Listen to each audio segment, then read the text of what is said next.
Hi, welcome back to Ashwini Sinha vlogs. ఎలా ఉన్నారు అందరూ? నేనైతే చాలా బాగున్నానండి. మీరందరూ ఎలా ఉన్నారని కామెంట్ సెక్షన్లో కామెంట్ చేయండి.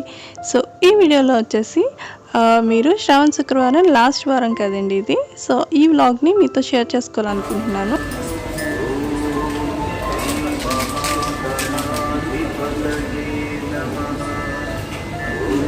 ఇలా పూజ చేసుకుంటున్నప్పుడు ఇలా వెనకాల నుంచి బ్యాక్గ్రౌండ్ మ్యూజిక్ ఇలా వస్తూ ఉంటే చాలా బాగుంటుంది కదండి. చాలా ప్రశాంతంగా ఉంటుంది.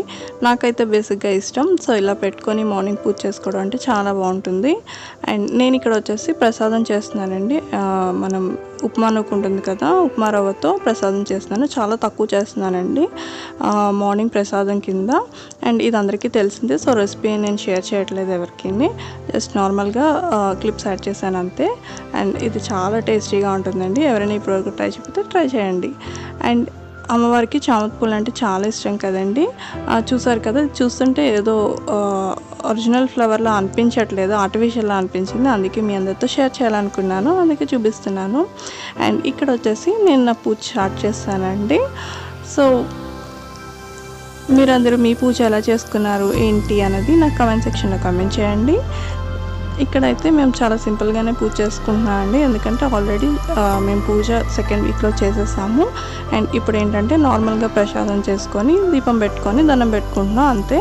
అండ్ కొంచెం స్పెషల్గా ఏంటంటే ఫుడ్ ఐటమ్స్ వేసుకుంటున్నాం మధ్యాహ్నం. అండ్ మరీ ఎక్కువేం కాదు, లైట్గానే చేసుకుంటున్నాం అంతేనండి. అంతకన్నా ఎక్కువేం చేసుకోవట్లేదు. అండ్ ఇక్కడ వచ్చేసి అమ్మవారిని పూజ చేస్తున్నానండి పసుపు కుంకుమతోటి. ఇక్కడ ఏంటంటే మేము ఒక చిన్న అమ్మవారిని పెట్టుకున్నామండి, వెండిది. సో దానికి నేను పసుపు కుంకుమ అవి వేసుకొని పూజ చేసుకుంటున్నాను. అలాగే ఏంటంటే కుంకుమతో పూజ అయిపోయిన తర్వాత డబ్బులతో పూజ చేస్తున్నామండి. అండ్ ఇక్కడ ఏంటంటే ఒక్కొక్కళ్ళ ఫార్మాలిటీస్ ఒక్కొక్కలా ఉంటాయి కదా. సో ఒక్కొక్కరిది ఒక్కొక్క విధానంలో ఉంటాయి. సో మనం ఎవరిది కంపేర్ చేయలేము అంతేనండి. ఇక్కడ మా అమ్మవారు ఎలా ఉన్నారు, మేము ఎలా డెకరేట్ చేసుకున్నాము ఏంటనేది చూడండి. సో అంతే. సో మీరందరూ ఏ వీక్లో చేసుకున్నారు, ఎలా చేసుకున్నారు ఏంటి అని చెప్పండి. అండ్ ఈ వీడియోలో వచ్చేసి ఏంటంటే నేను కొన్ని ఫుడ్ ఐటమ్స్ కూడా నేను మీకు షేర్ చేస్తున్నానండి. అండ్ ఇవి ఏంటంటే చాలా సింపుల్గానే అయిపోతూ ఉంటాయి అండ్ చాలా టేస్టీగా కూడా ఉంటాయి.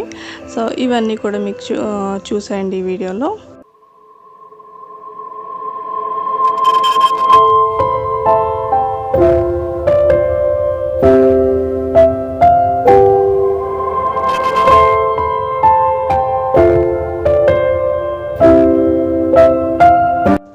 అమ్మవారి ఫ్రేమ్ వచ్చేసరికి మా మమ్మీ సెంటిమెంట్ అండి. ఫస్ట్ తను పూజ చేసుకున్నప్పుడు తీసుకున్నాడండి. మేబీ ఇది 30-35 ఇయర్స్ బిఫోర్ది. సో మా మమ్మీ సెంటిమెంట్. అండ్ ఇక్కడ మా పూజ అయితే అయిపోయింది.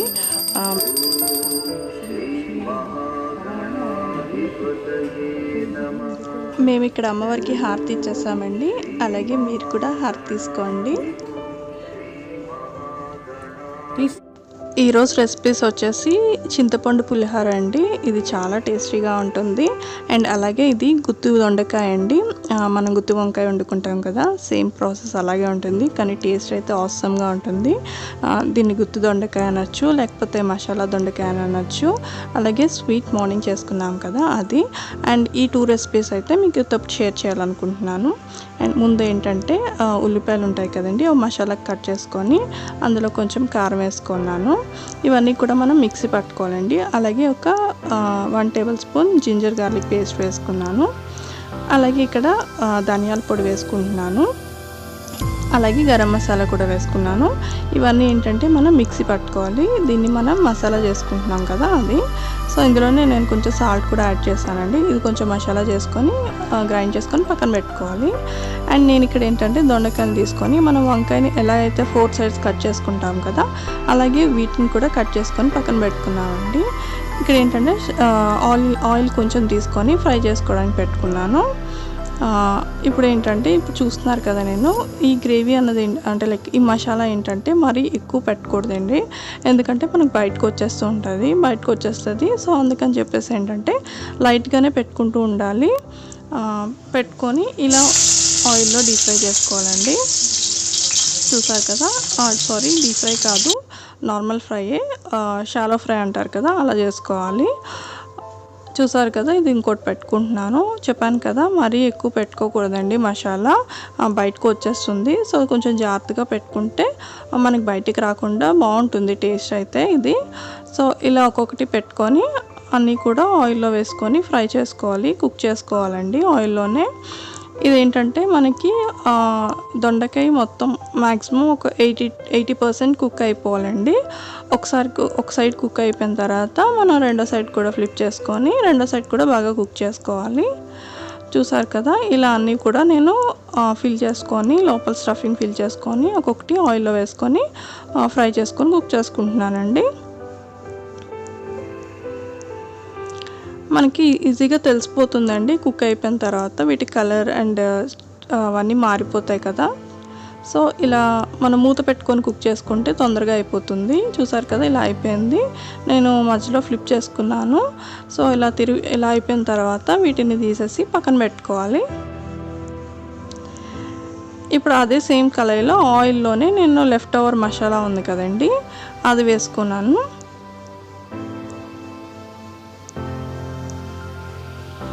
మొత్తం మసాలా అంతా వేసుకొని బాగా కలుపుకోవాలి. ఈ మసాలా ఏంటంటే మనకి బాగా ఫ్రై అయిపోవాలండి. చూసారు కదా, ఇలా బాగా ఫ్రై అయిపోతే మనకి ఆ స్మెల్ అంతా పోతుంది అండ్ మంచి టేస్ట్ వస్తుంది. ఇప్పుడు ఆల్రెడీ ఫ్రై చేసి పెట్టుకున్నాం కదండి దొండకాయల్ని, అవి వేసుకోవాలి అందులో.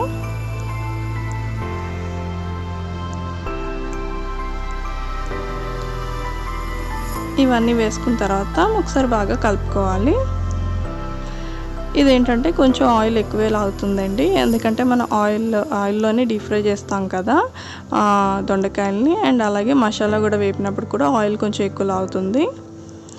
సో ఇలాగ కలుపుకున్న తర్వాత ఒక 2 to 3 minutes ఫ్రై చేసుకుంటే సరిపోతుంది.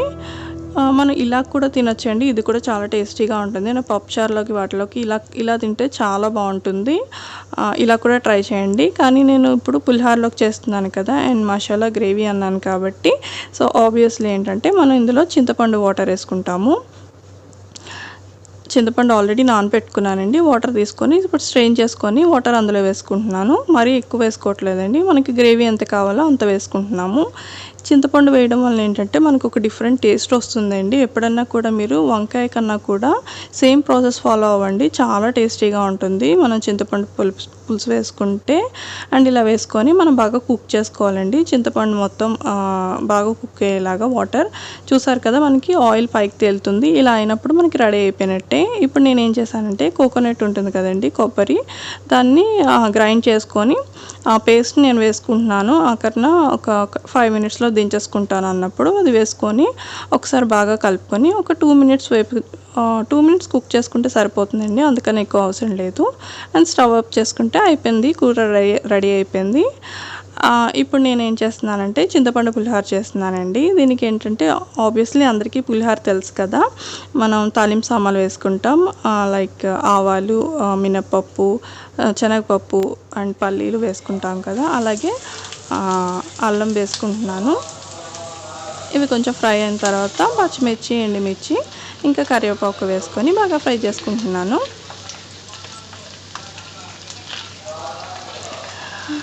అందరికీ చింతపండు తెలిసే ఉంటుందండి, చింతపండు పులిహోర అంటే తెలిసే ఉంటుంది. కానీ ఏంటంటే చాలామంది ఎక్కువ నిమ్మకాయ పులిహోర చేసుకుంటుంటారు. చింతపండు పులిహోర అయితే చాలా టేస్టీగా ఉంటుందండి అండ్ చాలా ఈజీగానే అయిపోతుంది కూడా.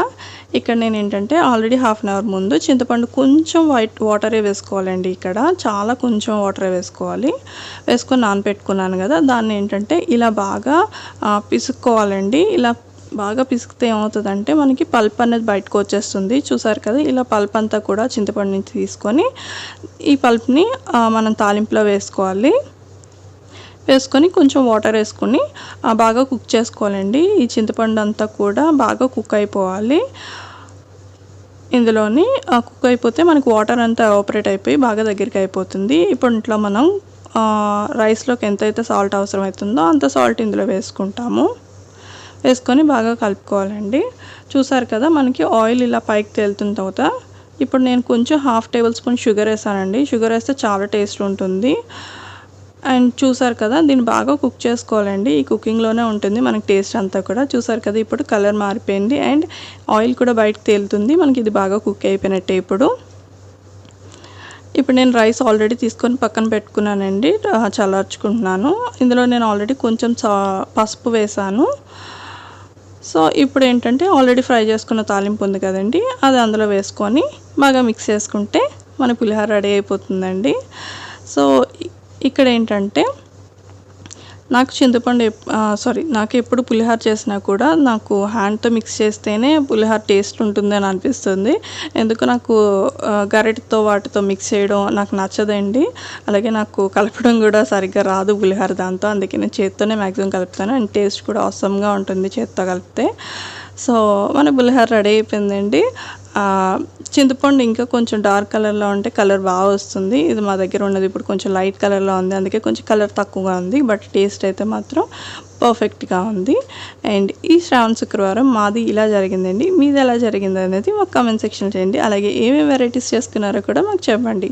సో ఇవి ఎప్పుడైనా ట్రై చేయకపోతే ట్రై చేయండి అండ్ అలాగే నాకు కామెంట్ సెక్షన్లో చెప్పండి ట్రై చేసిన తర్వాత. Thank you for watching. మీకు కానీ వీడియోస్ నచ్చినట్టయితే లైక్ చేయండి, షేర్ చేయండి, సబ్స్క్రైబ్ చేయండి. అలాగే పక్కనే ఉన్న బెల్ ఐకాన్ని ప్రెస్ చేయండి. అప్పుడు నేను ఎప్పుడు వీడియోస్ చేసినా మీకు నోటిఫికేషన్ వస్తుంది. సో దట్ మీరు ఎప్పుడు ఫ్రీగా ఉంటే అప్పుడు నా వీడియోస్ అన్నీ చూసేయచ్చు. Thank you for watching. Bye bye.